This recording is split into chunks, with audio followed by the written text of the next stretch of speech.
Nunca imaginé que el golpe más doloroso de mi vida vendría de la boca de mi propia hija. Y no fue un grito, no fue un insulto directo.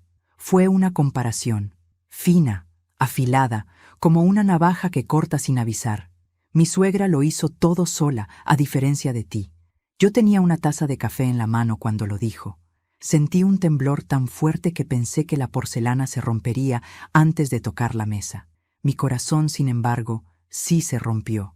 Ella no lo notó, o peor, lo notó y no le importó. La miré a los ojos, esos mismos ojos que vi por primera vez hace 32 años, cuando la sostuve recién nacida entre mis brazos y juré protegerla del mundo. Ahora, ella era el mundo que necesitaba protegerme a mí. Había algo en su mirada, un desprecio sutil, heredado quizás de alguien más, de su esposo, de su suegra, de un entorno que me había ido desplazando como si yo fuera un mueble viejo. Respiré hondo. ¿Eso piensas de mí?, pregunté.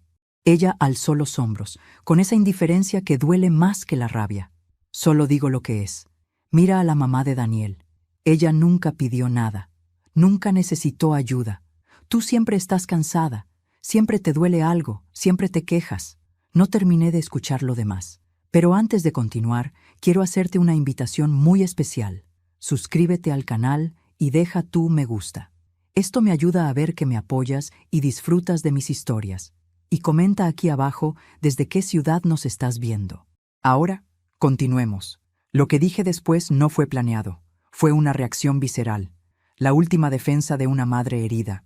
Si tanto admiras a tu suegra, dije en voz baja, entonces será ella quien financie tu vida. Ella frunció el ceño, confundida. ¿Cómo que financié? La miré fijamente. Voy a dejar de pagar tus cuentas. Su rostro cambió por completo. Primero incredulidad, luego miedo. Y finalmente, esa frase que me persigue todavía. ¿Qué cuentas? Me apoyé en la mesa para no caerme. Tus cuentas, repetí. Las que he pagado por años. Ella abrió la boca, pero no salió sonido alguno. ¿De qué hablas, mamá? Yo no sabía que tú... ¿Qué cuentas? Ahí lo entendí. No fingía. No sabía. Y si ella no sabía, entonces alguien más llevaba años aprovechándose de mí. Sentí el estómago caerme al suelo. La luz, el agua, el gas, el seguro, tu tarjeta de crédito, la mensualidad del auto. Enumeré con la voz temblorosa. Todo eso lo he pagado yo, desde hace 5 años. Ella se llevó la mano a la boca. Pero... Daniel me dijo, él siempre dijo que él... Se detuvo. Su piel palideció. Yo cerré los ojos. Las piezas comenzaban a encajar. ¿Daniel te dijo que él pagaba todo? Ella no respondió. No tenía que hacerlo. La respuesta estaba en sus lágrimas contenidas. Me senté porque las piernas ya no me sostenían. Tú creías que él era el proveedor, el responsable, el hombre de la casa. Ella sollozó. Yo confié. La miré. Mi hija, mi niña, una mujer adulta atrapada en la telaraña de un marido manipulador. Pero incluso así, su comentario me había desgarrado. Compararme con su suegra, humillarme, desconocer todo lo que hice por ella desde que nació. Eso no salió de la nada. Eso se había cultivado. ¿Por qué me dijiste eso?, pregunté con voz ronca. Ella se secó las lágrimas de manera torpe. Porque Daniel dijo que tú nos cargas a todos, que siempre estás cansada, que nunca te basta nada, y que su mamá, en cambio, no molestó nunca a nadie. Ahí estaba, la raíz, el veneno. Ese hombre, su esposo, había plantado cada palabra en la mente de mi hija, igual que un jardinero paciente cultiva una flor venenosa. ¿Y tú lo creíste?, susurré. Ella apretó los labios, incapaz de responder. Él siempre dice que tú exageras, que haces drama, que quieres controlarme. Mi corazón dolió, pero esta vez no por culpa de ella, sino por culpa de él. Hija, dije muy despacio, intentando que mi voz no se quebrara. Yo te mantuve casi toda tu vida. Trabajé en 3 empleos cuando eras pequeña. Dormí 4 horas por noche durante años. Vendí mi auto para pagar tu universidad. Y cuando te casaste, seguí ayudándote. Pero no pensé que algún día usarías mi cansancio como arma. Ella rompió en llanto. Mi hija lloraba como cuando era niña. Pero ya no era una niña. Era una mujer a quien yo había querido proteger, incluso de sí misma. Se sentó frente a mí. «Mamá, ¿por qué no me dijiste? ¿Por qué no me dijiste que tú pagabas todo?» La respuesta me quemó por dentro. Porque pensé que si te lo decía, te sentirías menos. Y yo nunca quise que te sintieras menos. Ella apretó mi mano. Daniel nunca me lo permitió, admitió entre lágrimas. Él siempre manejó el dinero. Siempre decía que eran asuntos de adultos. Yo confié tanto. Yo cerré los ojos. «No es tu culpa», dije, pero sabía que una parte de ella lo sentía como si lo fuera. «¿Y qué hacemos ahora?», preguntó, temblorosa. Lo pensé, respiré, y dije la verdad. «Ahora, hija, ahora vamos a descubrir cuánto te ha mentido tu esposo, porque si él le había ocultado quién pagaba las cuentas, ¿qué más le había ocultado?». Mi hija levantó la mirada. Ya no era altiva, ya no era arrogante, ya no era cruel. Era una mujer aterrada, traicionada, desnuda emocionalmente. Y entendí que este solo era el comienzo, porque cuando una mentira se derrumba, arrastra con ella todas las demás. Esa noche, mientras ella dormía en mi sofá, con el rostro hinchado, el corazón roto y la mente hecha pedazos, comprendí algo aún más inquietante. No solo yo había sido víctima del yerno, ella también, y eso significaba que, por primera vez en mucho tiempo, mi hija y yo estábamos del mismo lado. La verdadera batalla todavía no empezaba. Y su esposo no tenía idea de lo que estaba a punto de enfrentar. Mi hija dormía en el sofá, envuelta en una manta que yo misma le había tejido cuando cumplió 20 años. Todavía recordaba aquella noche.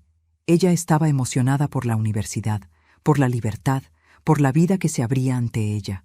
Yo fingía alegría, pero por dentro me ahogaba el miedo. No tenía idea de cómo iba a pagar todo. No había beca, no había ahorros. Solo tenía mis manos cansadas y una determinación ciega de que mi hija jamás conocería la pobreza que yo sí conocí. La observé dormir ahora, tantos años después, y cada arruga, cada hilo suelto de esa manta parecía contarme una historia de esfuerzo, una historia que ella nunca quiso oír, o quizá nunca supe contarle. Me fui a la cocina, preparé café, el aroma siempre me ordenaba las ideas, y me senté a la mesa, mirando por la ventana cómo amanecía. Pensé en los años que nadie vio, los años en que yo era madre, padre, trabajadora, chofer, enfermera, psicóloga, cocinera y sostén de 2 personas, con un cuerpo que apenas podía sostenerme a mí misma. Pensé en los turnos dobles, en los días de lluvia en que caminaba con zapatos rotos porque necesitaba ahorrar hasta el último centavo, en las noches en que mi hija dormía tranquila mientras yo lloraba en el baño planeando cómo pagar la próxima factura. Ella nunca supo, nunca preguntó, nunca lo necesitó, porque yo me encargaba de que nada faltara. Recordé mi primer trabajo estable, cuando ella tenía 5 años. Era recepcionista en una clínica pequeña. Ganaba poco, pero era lo que había. Por las mañanas la dejaba con mi vecina. Por las tardes, cuando la recogía, mi hija corría a mis brazos gritando «¡Mamá!». Ese sonido era mi gasolina. Un día, la dueña de la clínica me dijo «Necesito que te quedes horas extras». «Pero mi hija», respondí. «Puedes traerla», propuso ella. «Que se quede aquí en la oficina». Fue así como pasé 2 años enteros con mi hija dormida en el sillón de la recepción mientras yo trabajaba hasta la medianoche. Ella no lo recuerda. Yo sí. Recuerdo su cabecita apoyada en mi chaqueta, su respiración suave, el miedo de que se resfriara, el dolor de espalda de cargarla a casa dormida. Pero jamás se lo dije, porque ser madre, para mí, significaba callar mis cansancios para que ella pudiera soñar sin interrupciones. Luego vino mi segundo trabajo, cuando ella tenía 11 años. Me contrataron en una tienda de artículos de limpieza. Era duro, pesado, pero pagaban un poco más. Una vez levanté una caja demasiado pesada y sentí un tirón en la espalda. Caí de rodillas. Ese día descubrí que tenía una hernia. El médico dijo, «Debe descansar 2 semanas». «No puedo», respondí de inmediato, y no descansé, ni un día. El alquiler no esperaba, la comida no esperaba, mi hija no podía esperar. Ella nunca supo que trabajé con dolor durante años. Nunca supo que a veces me acostaba en el suelo porque mi cama parecía demasiado blanda para sostener mi cuerpo roto. Pero yo la veía bailar, la veía estudiar, la veía reír, y eso bastaba. Cuando cumplió 18, quiso ir a la universidad. Yo no tenía dinero, ni ahorros, ni apoyo, pero sí tenía orgullo, y una promesa silenciosa. Vendí mi auto, mis joyas, todo lo que tenía valor. Acepté trabajos de madrugada limpiando oficinas y casas de desconocidos. Dormía 4 horas por día. Me alimentaba mal. Perdí peso, perdí cabello, perdí salud. Pero nunca lo dije, porque si ella sabía cuánto me costaba, tal vez sentiría culpa, y yo jamás iba a permitir que cargara con ese peso. La boda llegó después. Mi hija quería una ceremonia sencilla, pero su futuro esposo, Daniel, insistió en algo digno. Y adivina quién lo pagó. La suegra que ella tanto admira solo llevó su presencia. Yo llevé mis ahorros, mis esfuerzos y mis deudas. Recuerdo cuando el fotógrafo me pidió que posara con los novios. Mi hija estaba hermosa. Yo sonreía, pero detrás de esa sonrisa había una tarjeta de crédito al borde del colapso. La madre perfecta era yo, pero nadie lo sabía. Aún así, nada me dolió tanto como lo que pasó 6 meses después de la boda. Mi hija llegó un día, angustiada. «Mamá, no podemos pagar el alquiler. Yo puedo ayudarte», respondí sin pensarlo. Y así empezó todo. Un pago aquí, otro allá. Luego la luz, luego el gas, luego la tarjeta, luego el auto, luego el seguro médico. No tenía idea de que Daniel jamás le contaba nada, que él se quedaba con todo el crédito, que la convertía en dependiente emocional y económica, que la aislaba de la realidad. Pero yo veía a mi hija feliz, y eso me bastaba. Hasta ayer, hasta esa frase, esa comparación, esa puñalada lenta. Mi suegra lo hizo todo sola, a diferencia de ti. Las palabras me habían dado vueltas en la cabeza toda la noche, como un eco que no se apaga.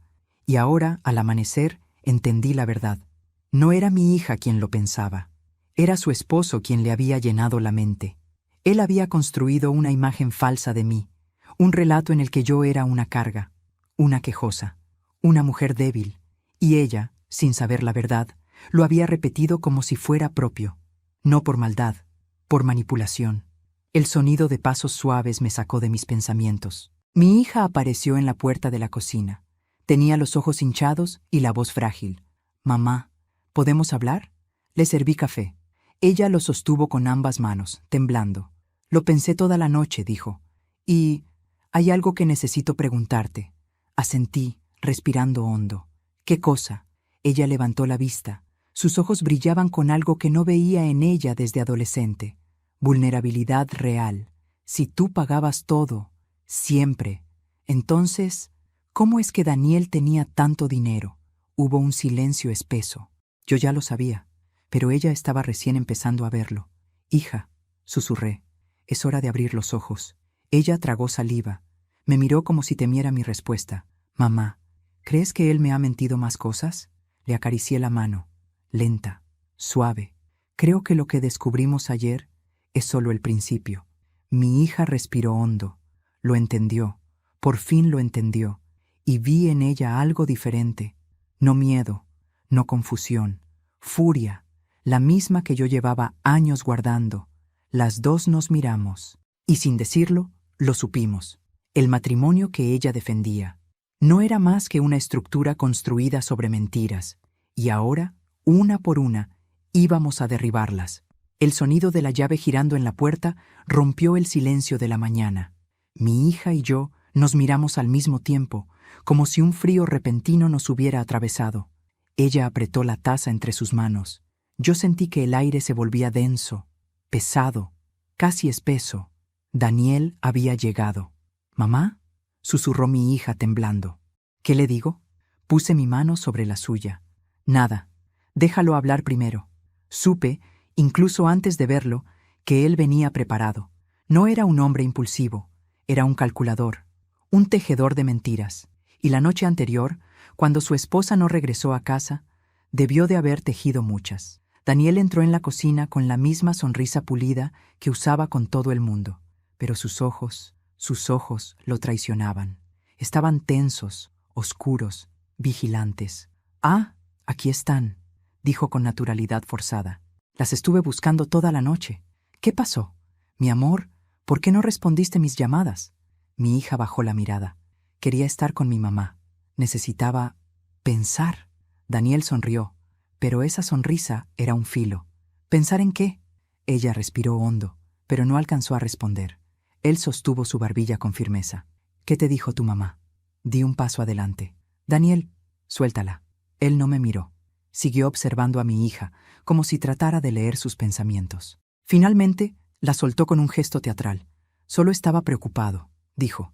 «Tu mamá es muy convincente cuando quiere serlo». Ahí estaba, el veneno. «Daniel», intervine, «ella tiene derecho a saber la verdad». Él se rió, una carcajada seca, dura. «¿La verdad? ¿Qué verdad? ¿La que tú inventaste para hacerte la víctima?» «Mira, mamá», dijo con un tono burlón, «yo entiendo que te sientas sola, que quieras protagonismo, que quieras atención». Mi hija abrió los ojos, horrorizada. «Daniel, basta». «No, déjame hablar», respondió él, levantando la mano. «Ella siempre hace lo mismo. Se mete en nuestras decisiones, nos manipula con culpa, nos quiere dependientes de ella». Yo respiré hondo. «Daniel, llevo 5 años pagando tus cuentas». La temperatura en la habitación bajó varios grados. Él sonrió, y esa sonrisa fue peor que un insulto. «Claro que sí, mamá», dijo, «porque tú lo ofreciste. Nunca obligué a nadie. Además, tú tienes tu pensión, tus ahorros. ¿Qué te cuesta ayudar a tu hija?» Mi hija lo miró como si fuese un extraño. «¿Mi mamá te ofreció voluntariamente pagar todo?», preguntó ella. Daniel levantó la barbilla. «Sí, siempre quiso sentirse útil». Mi hija negó con la cabeza, temblando. «Daniel, por favor, yo acabo de descubrir que ella pagó todas nuestras cuentas. Tú siempre dijiste que tú te encargabas». Él la miró con una mezcla de fastidio y amenaza. «Te dije eso porque tú no entiendes de dinero. Siempre fuiste mala con las cuentas. Yo solo quería evitarte estrés». El silencio que siguió fue insoportable.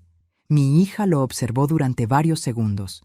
Entonces pronunció una frase que cambió la energía del cuarto. «Daniel, ¿qué más me ocultas?» Él retrocedió un poco. Pareció calibrar su respuesta. «Nada, absolutamente nada. Yo soy transparente. El problema aquí es que tu madre...» «No menciones a mi madre», lo interrumpió ella llorando. «No te atrevas». Daniel se quedó mudo. Era la primera vez que mi hija le levantaba la voz. La máscara de calma que él siempre llevaba se agrietó. «¿Qué te está diciendo?», preguntó él, mirando a su alrededor como un animal acorralado. «¿Qué te llenó la cabeza esta vez?». «Me abrió los ojos», respondió ella. Daniel se acercó a ella con un paso rápido y firme. «Te prohíbo que la escuches». Y ahí todo cambió. Mi hija retrocedió, sobresaltada. Yo di un paso adelante. «Daniel, estás cruzando una línea muy peligrosa», dije. Él se volvió hacia mí, y por primera vez dejó caer la máscara por completo. «Tú cállate», escupió. «Tú eres la raíz de todos nuestros problemas. Tú y tus lágrimas. Tú y tu drama. Siempre interfiriendo. Siempre metiéndote donde no debes». Me quedé inmóvil. Él continuó. «¿Sabes qué? Si tanto te molesta pagar, deja de hacerlo. Yo y mi esposa podemos arreglárnoslas sin ti. Es más, deberías agradecerme por no haber aceptado tu dinero sucio». «¿Dinero sucio?», pregunté perpleja. «Sí», dijo acercándose a mí. «Seguro lo sacaste de algún favor especial, o de quién sabe dónde. Una mujer sola como tú no hace ese dinero honestamente». Mi hija jadeó. «Daniel, cállate ahora mismo». Y entonces ocurrió. Ella me miró. Yo la miré a ella. Y las dos comprendimos lo mismo. Ese hombre nunca la amó. Ese hombre nunca me respetó. Ese hombre nunca tuvo buenas intenciones. Y ese hombre tenía miedo, porque sabía que estábamos descubriendo algo más. Justo en ese instante, su teléfono vibró. Daniel lo tomó rápidamente, pero yo vi la pantalla. Vi la notificación. Un mensaje de un nombre desconocido. «Cariño, ¿vendrás esta noche?». Mi hija también lo vio. «¿Qué es eso?», preguntó ella con la voz rota. Daniel escondió el teléfono. «Nada, un amigo». «Eso no es un amigo», susurré yo. Él me fulminó con la mirada. Te dije que te callaras. Mi hija dio un paso adelante. Enséñame el teléfono. No. Daniel, enséñame el maldito teléfono. ¡No! El grito rebotó en las paredes. Mi hija lo empujó. Le arrebató el celular. Daniel intentó quitárselo de las manos, pero yo me interpuse. Mi hija desbloqueó el teléfono. Lo leyó. Y su cara se transformó en algo que nunca había visto. Ni siquiera cuando era niña, y se caía. Ni siquiera cuando se rompió el corazón por primera vez. Era devastación pura. Daniel, susurró. ¿Quién es Clara? El mundo se detuvo.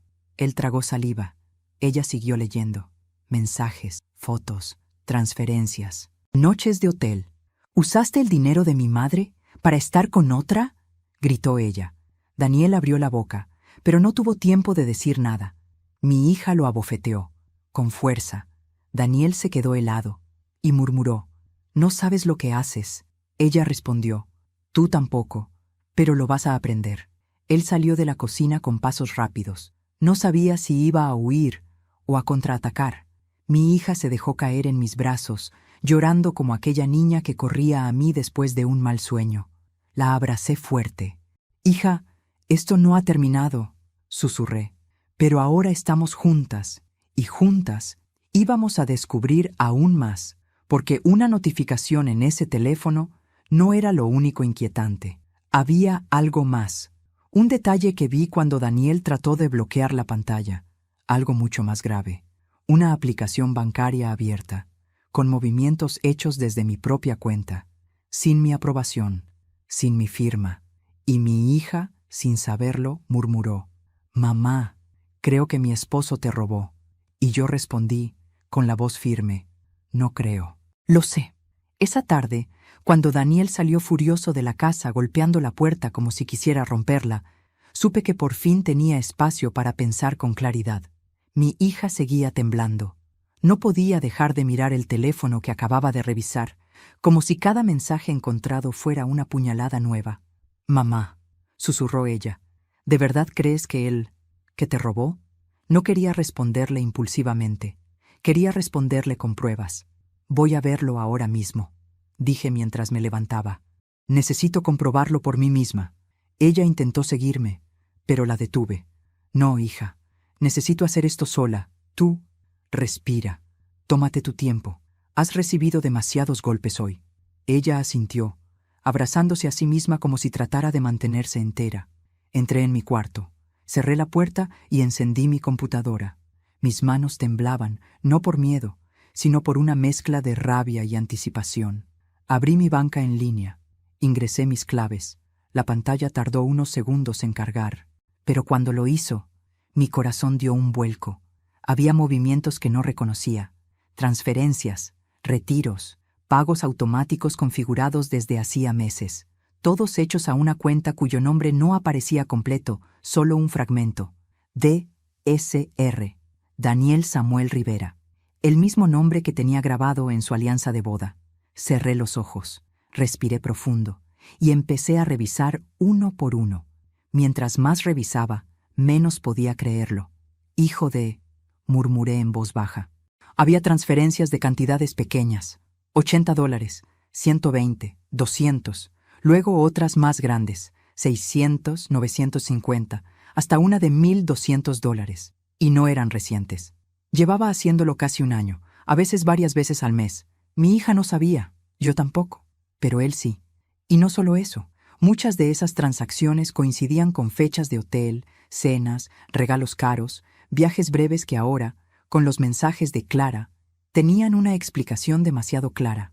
Me llevé las manos a la boca. Sentí un ardor en los ojos, una mezcla de tristeza, impotencia y algo más profundo. Humillación. Durante años me había sacrificado para que mi hija viviera bien, y él, con su sonrisa de yerno perfecto, me robaba sin remordimiento. Usaba mi esfuerzo para engañarla a ella, para burlarse de mí. No era suficiente mirar la cuenta. Tenía que ver los comprobantes. Saqué una carpeta de documentos que guardaba en mi armario. Era mi archivo personal, donde registraba cada pago, recibo y gasto. Me senté en el suelo y comencé a revisar factura por factura. Ahí estaba. El alquiler pagado supuestamente por Daniel Aparecía marcado, pero con mi firma, o algo que pretendía ser mi firma. Tomé mis lentes. Acercarme lo confirmó. Mi firma estaba falsificada. No era idéntica, pero lo suficiente como para que un arrendador ocupado no lo notara. No puede ser, susurré. Busqué más documentos. La renovación del seguro, la mensualidad del auto, el pago atrasado de la tarjeta que Daniel decía haber cubierto de su propio salario, todos con firmas torpemente imitadas, todos pagados con mi dinero. Sentí una punzada en el pecho, no un dolor físico, un dolor emocional que era casi peor. Un hombre así no llegaba a esa crueldad de un día para otro. Mi hija había vivido en manos de un manipulador real, y yo lo había permitido sin saberlo. Me levanté del suelo con un impulso inesperado. Abandoné mi cuarto y fui hacia el salón donde mi hija seguía sentada, mirando fijamente la mesa como si su mundo se hubiera derrumbado. Cuando me vio, su expresión se volvió una mezcla de esperanza y miedo. «¿Qué encontraste?», preguntó con voz rota. Me senté frente a ella. Puse los documentos en la mesa, uno por uno. «Hija, él no solo te mintió, no solo me usó, él falsificó mi firma. Durante meses, quizá años». Ella se llevó ambas manos a la cabeza. «No, no puede ser». Le mostré las transferencias, los cargos, las fechas, los comprobantes. Ella no lloró esta vez. Era peor. Se quedó inmóvil, como si su cuerpo hubiera decidido desconectarse para soportar el shock. Él me dijo que todo lo pagaba él, susurró, que era mi deber dejarle manejar el dinero, que yo era mala administradora, que tú solo querías controlarnos. Ahí lo vi. El patrón, la manipulación emocional, la dependencia económica. Daniel no solo había sido infiel, no solo había sido ladrón, había sido un abusador psicológico. «Mamá», dijo con voz quebrada, «me siento una tonta». Me incliné hacia ella, acaricié sus manos. «No digas eso. Las personas manipuladoras saben elegir a quién quebrar. Y tú solo querías amar y construir una familia. No tienes la culpa». Ella bajó la mirada. «¿Qué vamos a hacer?», preguntó. Pensé un momento, un pensamiento que llevaba años esperando nacer. «Vamos a destapar todo, pero no precipitadamente, no con emoción, con estrategia». Mi hija me miró con un brillo nuevo, fuerza, determinación, el principio de una mujer despertando de una pesadilla. «¿Qué necesitas que haga?», preguntó. Sonreí. Era una sonrisa triste, pero firme. «Primero, vamos a reunir pruebas. Todo, cada transferencia, cada firma falsificada, cada recibo, cada mensaje. Necesitamos una carpeta completa». Ella asintió. «Y después», añadí, «iremos a alguien que pueda ayudarnos legalmente». En ese momento, mi teléfono vibró. Era un mensaje de un número desconocido. Lo abrí. «Señora, soy la administradora del edificio de Daniel y su esposa. Necesito hablar con usted urgentemente. Es sobre un asunto que la involucra». Mi sangre se heló. «¿Quién es?», preguntó mi hija. Le mostré la pantalla. Ella frunció el ceño. «¿Por qué la administradora querría hablar contigo?». No lo sabía, pero una intuición me dijo que era grave, muy grave. Sentí un escalofrío recorrerme la espalda. Sabía que Daniel había robado, sabía que había engañado, sabía que había manipulado, pero ahora una nueva verdad surgía, amenazando con derrumbar todavía más, porque la administradora del edificio no me escribiría por cualquier cosa. Era algo relacionado a mí, algo que Daniel había hecho, en mi nombre. Y ese pensamiento me dejó sin respiración. La administradora del edificio me citó esa misma tarde. Mi hija insistió en acompañarme, pero le pedí que se quedara en casa. Aún estaba demasiado vulnerable, demasiado herida, y yo necesitaba la mente clara para enfrentar lo que fuera que nos esperaba. El edificio quedaba a 30 minutos de mi casa. Durante el trayecto, mi mente no dejaba de dar vueltas. Miraba por la ventana, pero no veía el paisaje. Solo veía números, fechas, firmas falsificadas, mensajes traicioneros, y el rostro de mi hija, desmoronándose al descubrir que su vida entera era una mentira construida por el hombre al que amó. Cuando llegué, la administradora, una mujer de unos 50 años, cabello recogido y expresión tensa, me recibió de inmediato. Señora Alicia, gracias por venir. Necesitamos hablar de algo delicado. Delicado. Otra palabra que estaba empezando a odiar. Estoy aquí, respondí con voz firme. Dígame qué está pasando. Ella me hizo pasar a su pequeña oficina. Cerró la puerta. Me ofreció asiento. Y luego tomó un sobre manila del escritorio, lo colocó frente a mí y lo deslizó con la punta de los dedos.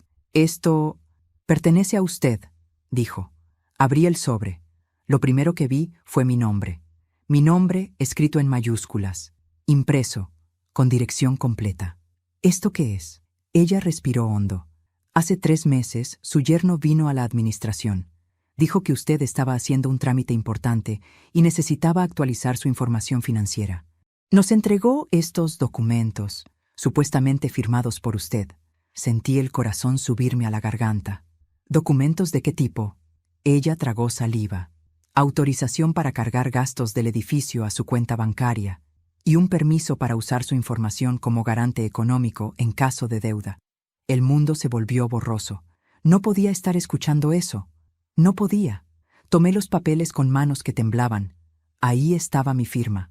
Falsa, torpe, pero sellada, validada, archivada. 3 meses. Durante 3 meses, Daniel había usado mi nombre, mi identidad, mi estabilidad, para cubrir gastos del departamento donde vivía con mi hija. Gastos que él nunca pagó. Gastos que, ahora, estaban atrasados y caían sobre mí. La administradora continuó. Intentamos contactarla semanas atrás, pero su número no parecía activo. Daniel nos dijo que usted había cambiado de teléfono. Confiamos en él. Una mezcla de rabia, impotencia y vergüenza me atravesó como un rayo. Entonces, murmuré. ¿Lo que él quería era atarme legalmente a sus deudas? La mujer asintió con pesar. Lamento muchísimo que haya pasado esto, pero usted tiene derecho a denunciarlo. Esto es falsificación de identidad, un delito grave. Yo cerré los ojos, respiré. Otra mentira, otra manipulación, otra forma de atraparnos, de controlarnos, de usarnos como pilares para sostener su vida miserable. Me levanté. No confiaba en mis piernas, pero me obligué a mantenerme firme. Gracias por avisarme. Haré lo que tenga que hacer. Antes de salir, la administradora dijo algo que me heló la piel. Señora Alicia, tenga cuidado. Daniel está desesperado, y la gente desesperada comete errores peligrosos. En el camino de regreso a casa, sentí que la ciudad se reducía a ruido blanco. Cada auto, cada paso, cada voz, todo parecía lejano, como si yo caminara bajo el agua. Daniel había cruzado límites que jamás imaginé. No solo había robado dinero, había robado mi identidad. Había vulnerado mi nombre, mi integridad, mi seguridad financiera. Pero lo peor no era eso. Lo peor era saber que lo hizo mientras miraba a mi hija a los ojos cada noche, fingiendo ser un buen esposo. Cuando llegué a casa, mi hija estaba sentada en la sala, abrazando una almohada. Sé que había llorado. Se le notaba en los párpados hinchados. Mamá, pensé que tardarías más. ¿Qué pasó? Me senté frente a ella. Le conté todo. Cada detalle, cada documento, cada deuda, cada mentira. Mientras hablaba, su rostro cambiaba. Tristeza, confusión, rabia y finalmente, horror. ¿Usó tu identidad para endeudarse? Sí. ¿Y firmó en tu nombre? Sí. ¿Y todo esto significa que, legalmente, podrías perder dinero? ¿Incluso tu casa? Asentí despacio. Ella rompió en llanto. «Es un monstruo», gritó. «Un monstruo. ¿Cómo pudo? ¿Cómo pudo hacernos esto?» La abracé mientras su cuerpo se sacudía con sollozos. «Hija, ya no podemos seguir ignorando lo que es evidente. Daniel no es un hombre confundido. Daniel no es un marido con problemas. Daniel es un manipulador, un mentiroso y un delincuente». Ella apretó los dientes. «Lo voy a enfrentar, ahora mismo». La tomé de la mano. «No sola, mamá. No sola, hija. Tú ya sufriste bastante. Ahora me toca a mí hacer lo que debí haber hecho hace mucho tiempo». En ese momento, sonó su celular. Era Daniel. Otra vez. Como si supiera que algo se estaba moviendo. Como si presintiera que su poder se desmoronaba. Mi hija miró la pantalla sin contestar. «No quiero escucharlo», susurró. «Tengo miedo de lo que pueda decirme». Tomé su celular. Yo sí quiero escucharlo, contesté. ¿Dónde estás?, preguntó él con voz cargada de irritación. Hablando con la persona que realmente sostiene tu vida, respondí. Hubo un silencio tenso. ¿Qué diablos significa eso? Significa que ya sé lo que hiciste. No sabes nada, espetó él. Daniel, dije con calma. Hijo, escucha bien. Este juego se terminó. Hubo un ruido al otro lado, respiración agitada, pasos, como si se moviera de un lado a otro. No puedes probar nada, gruñó. No tienes pruebas, no tienes cómo demostrarlo.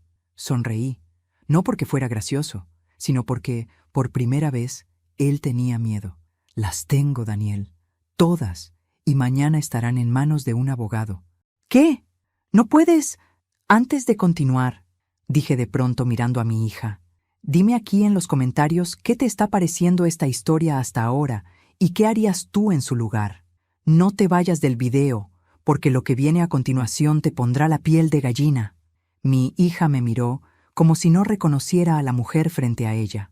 Una mujer que por primera vez no se doblaba, no lloraba, no imploraba.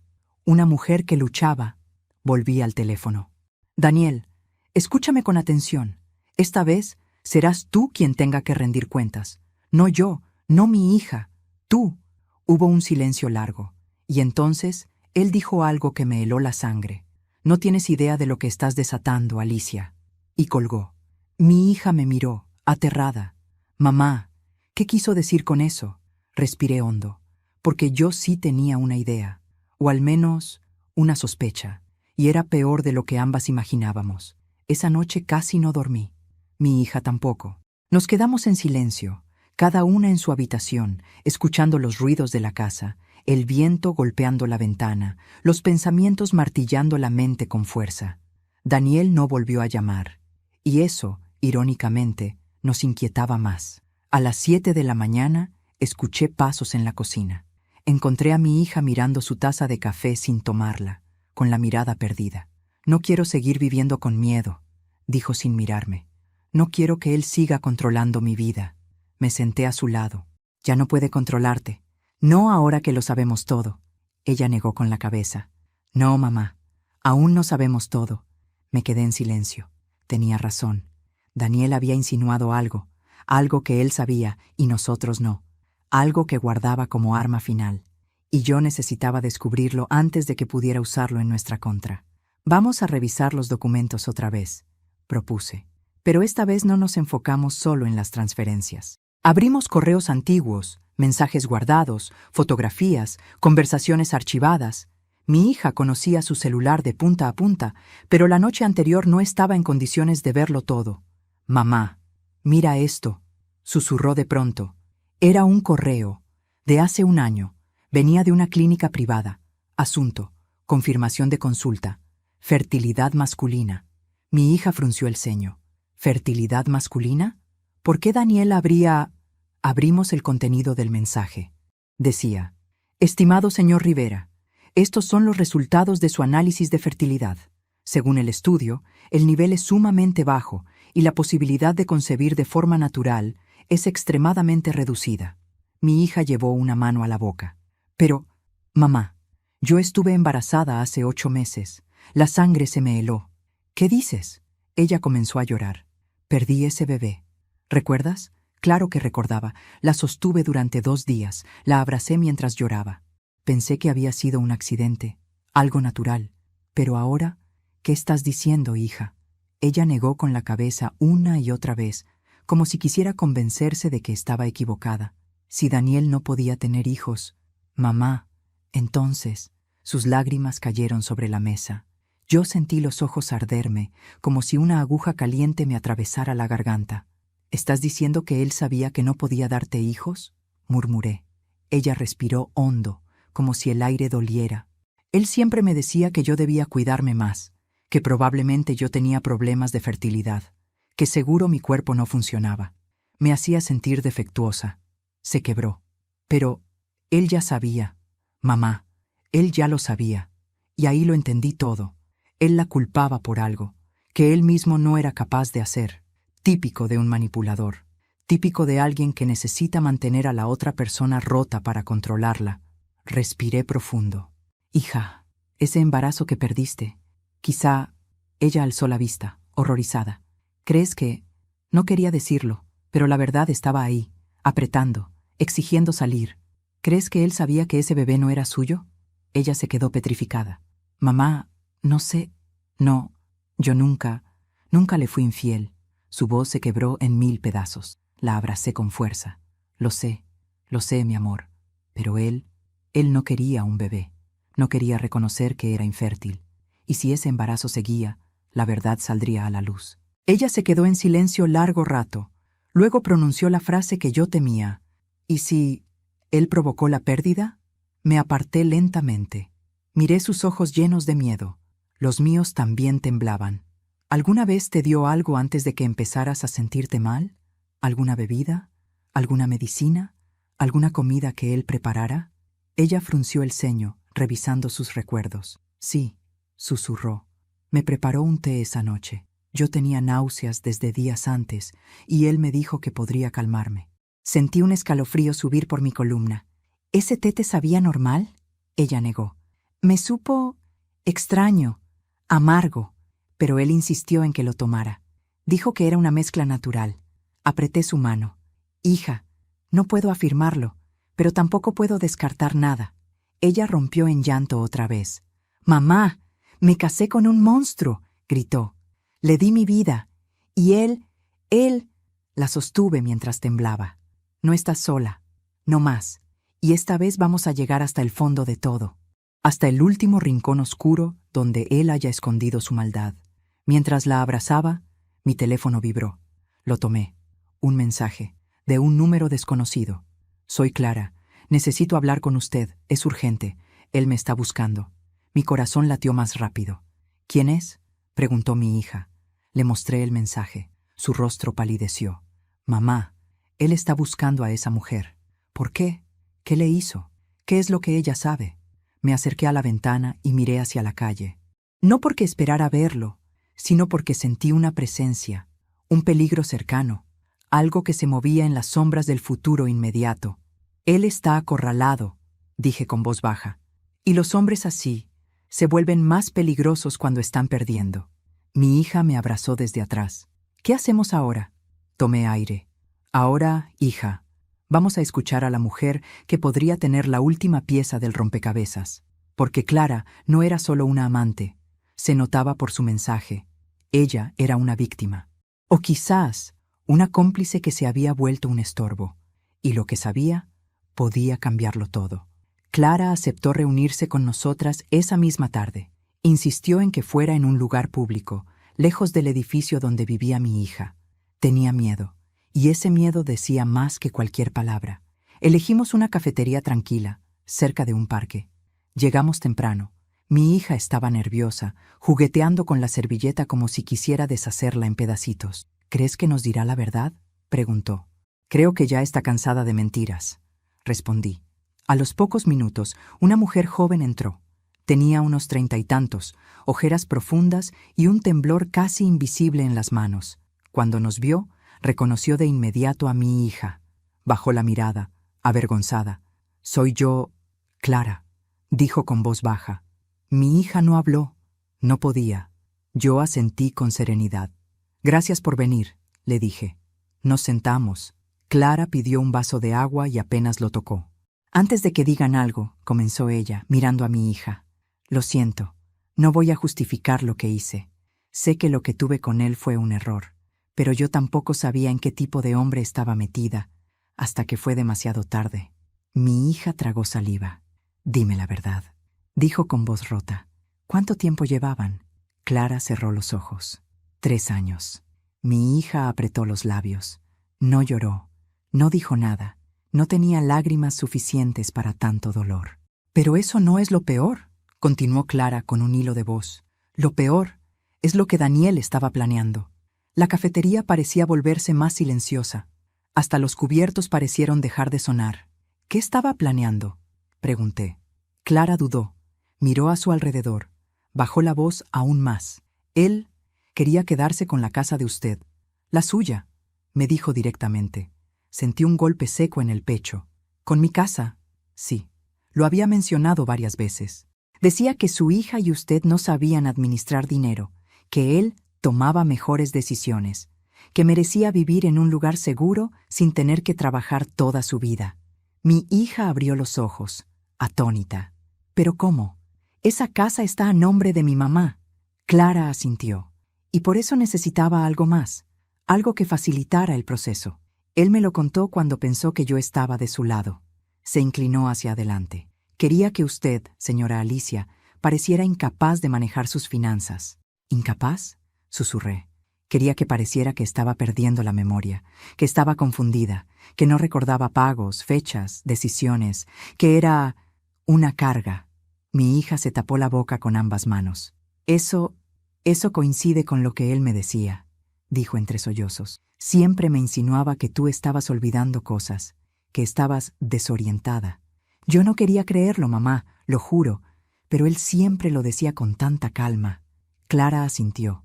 Ese era el plan. Si lograban que parecieras inestable, podrían argumentar que no eras apta para administrar tus finanzas, y entonces él, como tu yerno responsable, podía solicitar ser tu tutor legal. Sentí como si el mundo se inclinara.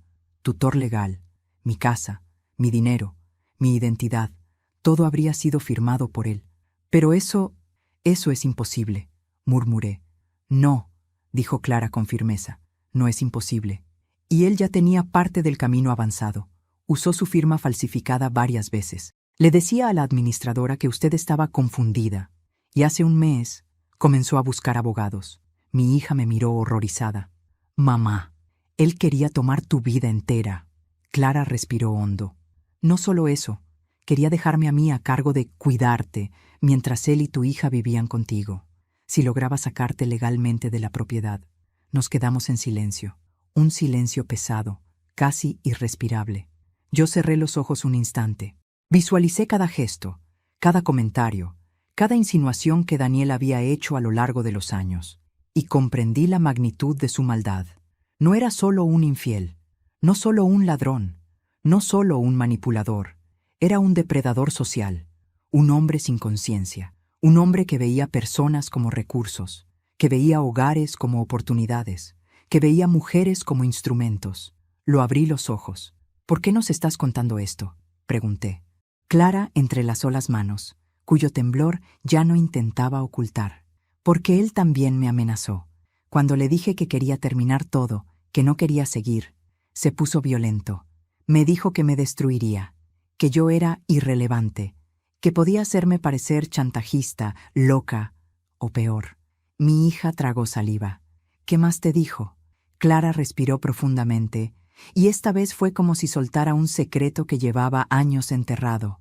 Me dijo que tenía contactos que podían hacer desaparecer problemas.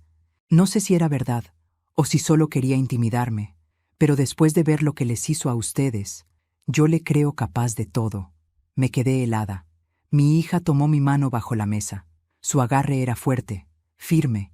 Ya no era la joven rota del día anterior. Era una mujer enfrentando un monstruo. Clara, le dije con voz suave, ¿estarías dispuesta a declarar? Ella levantó la vista. La vi debatirse entre el miedo y la necesidad de justicia. Finalmente, asintió. Sí, quiero que alguien detenga a ese hombre antes de que destruya otra vida, incluida la suya. La miré a los ojos. Gracias. Ella sonrió débilmente. Yo también necesitaba liberarme. Cuando salimos de la cafetería, el aire se sentía diferente. Más frío, más tenso. Mi hija se detuvo de pronto. Mamá, ¿qué pasa? Mira allí. Seguí la dirección de su mirada. Un auto estacionado, oscuro, con los vidrios polarizados, el mismo modelo que Daniel manejaba. Lo sentí. Un escalofrío, una advertencia visceral, un sexto sentido que solo las madres desarrollan. Daniel nos estaba vigilando. La guerra ya no era silenciosa, era abierta. Y yo no iba a retroceder. El auto oscuro permaneció allí, detenido frente a la cafetería, como una sombra ominosa que se negaba a desaparecer. Mi hija respiró hondo, tratando de no perder la calma. Yo, en cambio, sentí que algo dentro de mí se afianzaba. No miedo, no inseguridad. Era una determinación profunda, vieja, sólida. La misma que me había mantenido de pie durante toda mi vida, incluso en los momentos en que nadie más veía mi fuerza. No mires hacia atrás, le dije a mi hija mientras caminábamos hacia la esquina. Si es él, quiere intimidarnos. No le vamos a dar ese poder. Ella asintió, aunque podía sentir su temblor a través de su mano. Clara se despidió apresuradamente, tomando un taxi diferente. Su rostro reflejaba alivio y terror al mismo tiempo. Cuando doblamos la esquina, escuché el motor del auto encenderse. No aceleró detrás de nosotras. Solo se movió unos metros y volvió a detenerse. Daniel estaba enviando un mensaje claro. Los veo, los vigilo. No se atrevan. Pero ese mensaje llegó demasiado tarde. Yo ya no era la mujer que él creía poder manipular. Y mi hija tampoco. Al llegar a casa, llamé a un abogado que había ayudado a una amiga en un caso similar. Nos recibió ese mismo día en su oficina. Era un hombre serio, de lentes redondos y voz pausada. Nos escuchó durante casi una hora sin interrumpirnos, tomando notas meticulosas. Cuando terminamos, dejó el bolígrafo sobre la mesa. Lo que tienen aquí, dijo tocando la carpeta llena de pruebas, no es solo un caso de infidelidad o manipulación. Es un delito múltiple: falsificación de firma, fraude bancario, suplantación de identidad, desvío de fondos y coacción emocional. Estamos hablando de penas de prisión reales. Mi hija palideció. ¿A prisión? Sí, respondió el abogado sin titubear. Pero antes de presentar cargos, debemos asegurarnos de que ustedes estén a salvo. Esa frase me congeló. ¿Qué quiere decir?, pregunté. Él se inclinó hacia adelante. Los hombres como Daniel no suelen aceptar la caída con facilidad. Es probable que trate de intimidarlas o chantajearlas. Por eso debemos proceder estratégicamente. Lo primero es emitir una notificación formal para que cese cualquier uso de su identidad, señora Alicia. Lo segundo, documentar el acoso. Y lo tercero, grabar cualquier intento de contacto o amenaza que él haga. Mi hija asintió lentamente. ¿Y si intenta acercarse a la casa? Llamen a la policía de inmediato. No duden. Salimos de la oficina con una mezcla de miedo y alivio. Era como caminar con un escudo nuevo, aún pesado, pero poderoso, y por primera vez desde que todo comenzó, pude respirar con un destello de esperanza. La confrontación final llegó antes de lo que imaginábamos. Esa noche, mientras mi hija y yo revisábamos documentos en la sala, escuchamos el golpe seco de un puño contra la puerta. Los dos nos levantamos de un salto. «¡Abran!», dijo la voz de Daniel. «Sé que están ahí». Mi hija se llevó la mano al pecho. Yo sentí cómo mis piernas querían temblar, pero no les permití hacerlo. «No abras», susurró ella. Me acerqué a la puerta sin quitar el seguro. «Daniel, no tienes permiso de estar aquí». «Alicia», dijo con una calma forzada. «Solo quiero hablar. Todo lo que tengas que decir se lo dirás a la policía o a un abogado». Golpeó la puerta otra vez. «¿Crees que puedes destruirme? ¿A mí? ¿Con un par de papelitos? Yo siempre he estado a cargo. Siempre. Nada de esto se sostiene sin mí». Mi hija, desde atrás, encendió la grabadora del teléfono. Yo respiré hondo. «Daniel, deja de usar un tono intimidante. Ya no funciona». Hubo un silencio. Luego, una risa amarga. «Tú no entiendes el juego, Alicia. Yo estaba construyendo algo grande. Ustedes dos tenían que estar en su lugar, obedecer, confiar, pero lo arruinaron». «No», respondí con voz firme. «Tú lo arruinaste». Daniel golpeó la puerta con tanta fuerza que el marco vibró. «Abran o entro». Fue suficiente. «Ya llamé a la policía», dije. Era mentira, pero funcionó.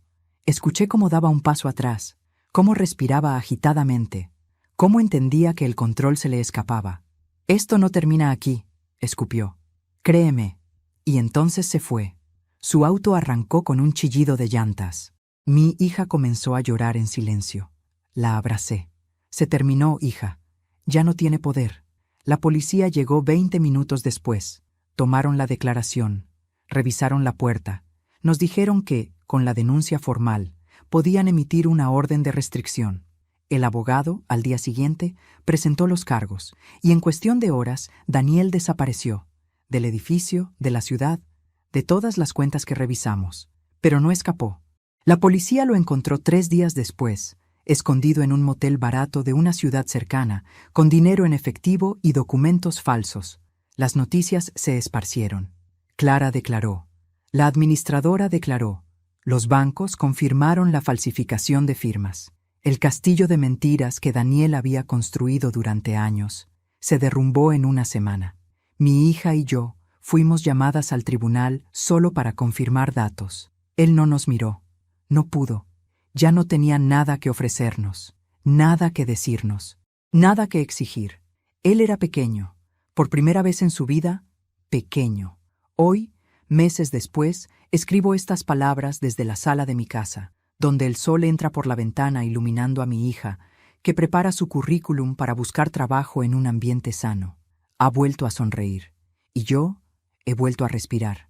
No recuperamos el tiempo perdido. No se borró el daño, pero juntas reconstruimos algo más poderoso, nuestra relación, nuestro respeto, nuestra fuerza. Y entendí algo que debía haber entendido hace años. A veces, la venganza no es destruir al otro. A veces, la venganza es sobrevivir. Es levantarte más fuerte. Es recuperar lo que es tuyo. Es mirar atrás sin miedo. Y mientras cierro este capítulo de mi vida, agradezco algo que jamás pensé agradecer. Que la verdad saliera a la luz. Incluso si dolió. Incluso si nos rompió. Porque al rompernos, nos permitió renacer. Gracias por acompañarme hasta el final de esta historia tan dolorosa, pero también tan liberadora. Hoy miro hacia atrás y entiendo que ninguna traición, por más profunda que sea, es capaz de apagar la fuerza de una madre cuando se levanta por sí misma y por quienes ama.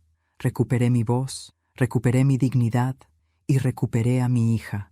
Y eso para mí es la mayor victoria. Ahora quiero hablarte a ti, que escuchaste cada capítulo, que sentiste conmigo cada golpe y cada respiro. Suscríbete al canal y deja tu me gusta. Tu apoyo es lo que me permite seguir compartiendo historias que tocan el corazón y nos recuerdan que siempre podemos levantarnos.